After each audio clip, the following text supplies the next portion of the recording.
It's now time for our first dungeon, the Molten Fortress, which is basically Bowser's Castle. As such, our first spirit is going to be the Mecha Koopa.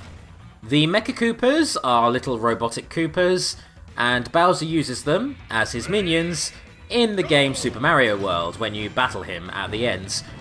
Now, going into a Mecha Koopa battle, you'd expect that it would be against a bunch of Bowser Juniors or Koopalings spamming their side B, because their side B is quite literally to summon Mecha Koopas. However, they went for something a little different, a little outside the box. They've gone instead for a bunch of small Bowsers who, for a very brief period, had a bunch of bombs to use. Now that said, now the bombs are gone, this fight is way easier, but you'll also notice that we're battling on moving metallic platforms. Mechanical is the word I'm looking for. The reason for that is that it's a little nod to Reznor, who, in Super Mario World, would battle you on a bunch of little moving platforms. So yeah, this is kind of a little menagerie of Super Mario World boss themes. Anyway, that's the Mecha Koopas. They give you resistance to lava floors, what with them being robots, and also Koopas. They're good against fire. So, moving on, we have Just Belmont. This is the protagonist of Castlevania Harmony of Dissonance for the Game Boy Advance. One thing that Just had, that a lot of other Castlevania protagonists don't, is an ability called Spell Fusion, which allowed him to bind elemental attributes to his physical attacks. That is most likely the reason why we're battling on a lava floor right now. It's representing his ability to bind fire damage to his weaponry. One thing he can't do is resist slam motherfucking dunks. Take that, Just. There we go. Nice. And, ooh, can't get over to that switch yet. Kind of like Super Mario World, you have to activate switches in this place. I like the little nod. Anyway, here is Leif from Fire Emblem Thracia 776, a Japan-exclusive Fire Emblem game, and the fifth in the Fire Emblem series. To my knowledge, it is one of the only Fire Emblem games that has still, not in any form, reached the West. So yeah, get on that please, Nintendo. Anyway, Leif is the lord of that game. He is quite a capable sword fighter, he's quite tough, hence why we've got a pretty decent sword fight here. But one of my favourite attributes of this battle is the fact that he is slowly healing himself. That is because we are battling, technically, on a fort right now. And in the Fire Emblem games, if your unit is placed onto a fort, then it has increased defences and gradually heals over time. So that is a very, very clever way of representing an otherwise often ignored Fire Emblem mechanic. Anyway, it also leads to a pretty tricky battle, because I need to keep the heat on him, otherwise he's going to heal. There we go. Dunskies. There's Leif. He helps boost your sword attack, obviously. He uses swords. Let's move on. Can't move on. Block bridge. Here is Shadow Man from Mega Man. This is a ninja-themed robot master, hence why he's being played by Greninja. And he throws giant, murderous shurikens at you, hence why these Greninjas are going to be spamming their B moves to throw shurikens everywhere. Thankfully, these robot master battles are rarely difficult at all. Even if they are stamina battles where the odds are stacked against you, you can just do a couple of clean hits. Also, Yoshi has his down air move, which I just used, which is one of the most damaging things in the game. So yeah. Now I just need to get the last hits on this last Shadow Man. There we go. Alright, so Shadow Man gives us the Killing Edge. That's actually pretty dope. That gives us a sword that can use critical hits. Nice, alright then. Well, moving on from there, we have Ho-Oh, a 4-star battle. This is fucking hard. So Ho-Oh is the legendary of Pokemon Gold and Pokemon Heart Gold, Generation 2. It is a Phoenix-based Pokemon, being both fire and flying type, and yeah, it is an absolute monster of a glass cannon. It does so much damage. In fact, glass cannon's not even the term, because it has defenses as well. It is just a beast. It is just a destructive force. A destructive force of nature. On top of that, one interesting thing about Ho-Oh is that it actually appeared in the first episode of the Pokemon anime. Ash Ketchum saw it after his first real Pokemon battle, and at the time nobody believed him that it was even a real thing, because Ho-Oh wasn't introduced until like 3 years later. A little hint to the fact that a lot of Generation 2 was already designed before Generation 1 was even finished. Anyway, there goes Ho-Oh, with what I'm going to go ahead and say was a very luck-based battle. I won that out of luck. Anyway, here are the Twin Bellows from Kid Icarus. Twin Bellows are basically fiery Cerberuses, and Twin Bellows is the first boss of both Kid Icarus and Kid Icarus Uprising. So yeah. And this is adorable. This is so fucking cute. It's just a big doggo spouting fire and looking mildly distressed about it. Yeah, I need to get over the cuteness in order to actually beat this thing. Here we go. There we go. God damn, the curry is irritating to deal with. Then again, because his hitbox is so large, I technically can kind of get underneath the fire to dodge it. Just get right up in his grill so I don't get burned. That is the Twin Bellows. I also like that the duck was kind of representing the other heads. Very, very good. Because there are a lot of dog-related characters that could have represented Twin Bellows there. You know, like Isabelle, or maybe even Lucario or Wolf, so yeah. Anyway, moving on. We have now opened up that path, so let's get back and hit that red button. And that gives us access to both a treasure chest and forward progress. So most of the dungeons in this game actually do have a puzzle element to them. They're never really brain busters, so they're nice details, but they're not really necessary. They're all quite easy, all things considered. You know what's not easy? Some of the spirit battles. Anyway, Kamek. So Kamek is a Magikoopa, a named Magikoopa, who first appeared in the game Super Mario 2 Yoshi's Island as, well, Yoshi's nemesis of sorts. Hence why I'm battling with Gross Yarn Yoshi. On top of that, he's being played by Inkling, who is a specky bastard, who is wielding the Star Rod to represent the Magikoopa's Star Rods. And, you know what? Now I'm thinking about it, Kamek is kind of like Bowser's dad. He's Bowser's caretaker in that game, where Bowser is just a baby, so yeah, Kamek is now officially Bowser's dad. Don't at me. True facts. So, yeah, this fight is relatively simple. Once again, we're battling on those mechanical platforms, which, not gonna lie, more often than not will lead to your opponent self-destructing, because they don't know what to do when the platforms cross over each other. They will try to grab for the platform that's now out of reach. But there we go. That is Kamek, who boosts magical attacks, obviously. He's a Magikoopa. And, I believe this next one is particularly interesting. Groudon, yes! Groudon is a legendary Pokemon from Generation 3. If you watched my Emerald LP, you'd know all about Groudon. He is a god Pokemon who is basically able to move continents. Not even move, form continents. He forms continents. He sets off volcanoes to form continents. And in Pokemon Omega Ruby and, well, no, just Omega Ruby, you quite literally go to a volcano to battle him. You have to put on a magma suit to withstand the force of the volcano. And in that game, he also has a primal form, which is absolutely devastating. This fight is really hard so far, holy shit.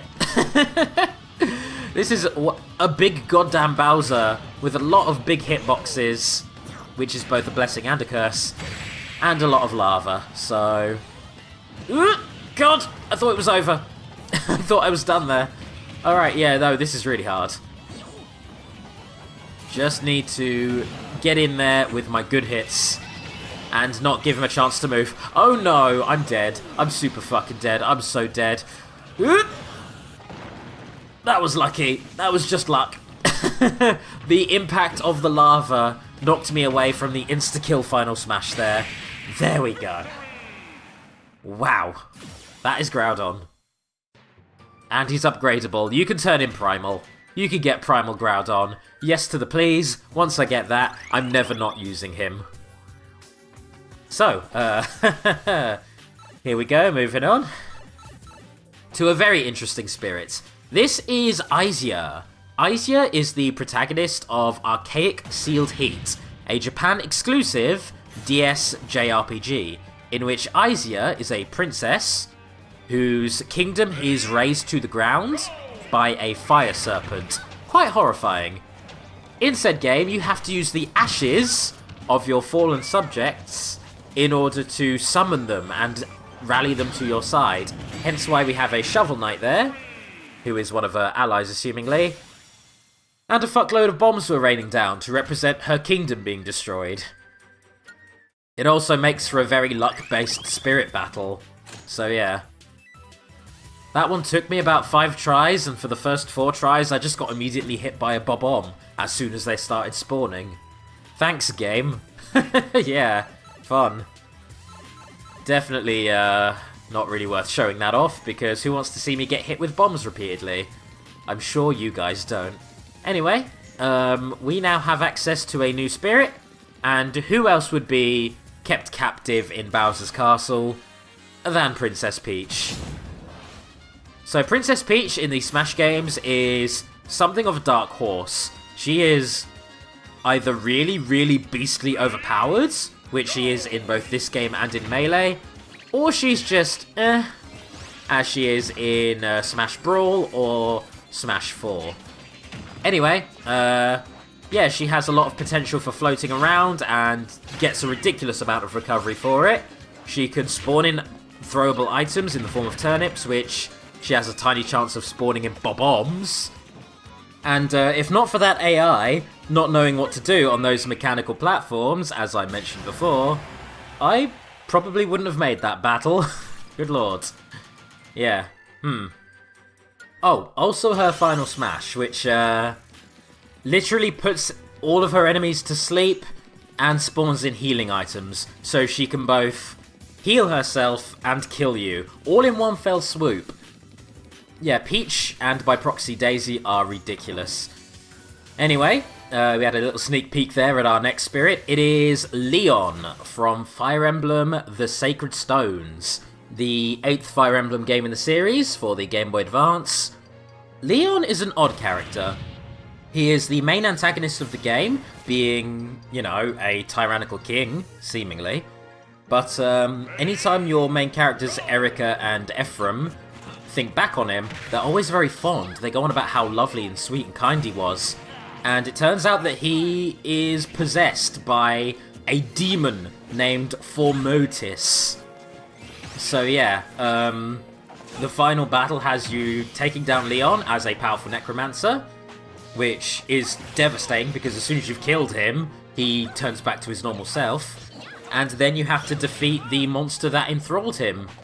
And fun fact, that's also how this spirit battle is playing out. As soon as I take down this Robin here, as annoying as he can be, come on now, he will eventually summon in Formotis to fuck me up. On that note, I'm also playing as someone who is being possessed. I'm playing as Shadow Peach, being controlled by the Shadow Queen. So, yeah, I think I'm good here. I think this is a pretty apt battle we're having right now. You think you're an evil demon? Fuck you. I terrorize the Mushroom Kingdom, motherfucker. Boom. And, nice big hit. With a frying pan. I like that Peach lets you choose which weapon you want to bat your opponent with as your final smash, or as your, smash attack. I approve of that. Good mechanic. You can go frying pan, golf club, or tennis racket. Alright, this is the first boss we're fighting. And incidentally, it is also the final boss of Super Smash Bros. Melee. And technically you have seen him before as Bowser's final smash. Here he is, Giga Bowser. The full battle. He is massive, he has elemental attacks, he is really, really, really devastating if you're hit by him at all. Your only advantage against him is the fact that he tells his attacks like nobody's business, so the key is to read him, learn his patterns, and you can get through this battle with relatively few scrapes. It took me a couple of goes just to learn his patterns, but once I did, this fight became something of a cakewalk. Not so much in Melee. In Smash Bros. Melee, where Giga Bowser first appeared, he was fucking monstrous. In fact, I remember distinctly the final event match of Super Smash Bros. Melee, which had you fighting Giga Bowser, Ganondorf, and Mewtwo. I think that was all of them. Anyway, yeah, that fight was absolutely mind-bogglingly bonkers. That was one of the hardest things I've ever done in my life. I only did it because I played as Jigglypuff and spammed Jigglypuff's rest move and just hoped that they wouldn't kill me after I'd gone to sleep. It was just, I just had to rely on dumb luck to win it. This, on the other hand, is far more doable. So yeah. Also, I love the perfect serendipity, once again, of having my two favourite GameCube games' final bosses fight each other. Shadow Queen from Paper Mario 2, and Giga Bowser from Melee. And, you know what? I think one or two more hits and I'm done, so I'm going to be a little more safe here. I'm not going to try and land those Toad counters. Instead, I am going to give him a couple of slaps. Oop! That could have been bad. And, whoop, hello. Get past him, hit him in the butt, give him a couple kicks, and a turnip. And turnip. Done. That's what you get for being a big, horrible shit. I'ma taunt you. And by defeating Giga Bowser, we get regular-ass Bowser. As well as the Giga Bowser Spirit. Which is only a 2-star and can't be upgraded, so I ain't even keeping that thing. Who needs it? I'ma burn that down and turn it into cores. And with that, that is our first boss defeated. In only 12 episodes. Or 11 episodes. I don't keep track that well.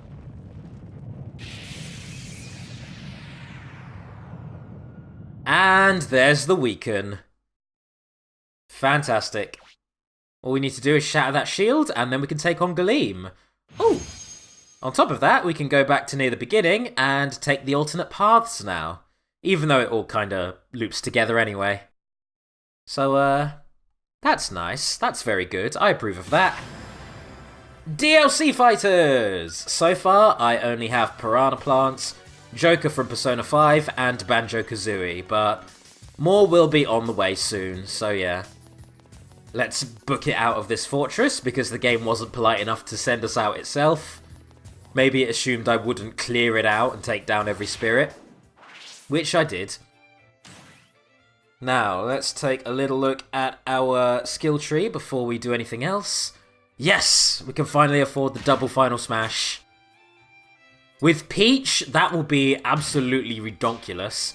We can also get one, and I think that's it. Cool. Cool, cool, cool. Very good. We're also going to do a little summon here.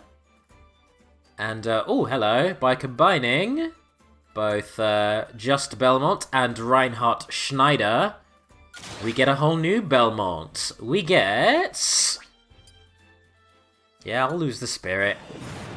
Come on, I'm trying to do a thing here. Oh, we get the last Belmont descendant, protagonist of Aria of Sorrow, Julius Belmont. There we go. See y'all soon.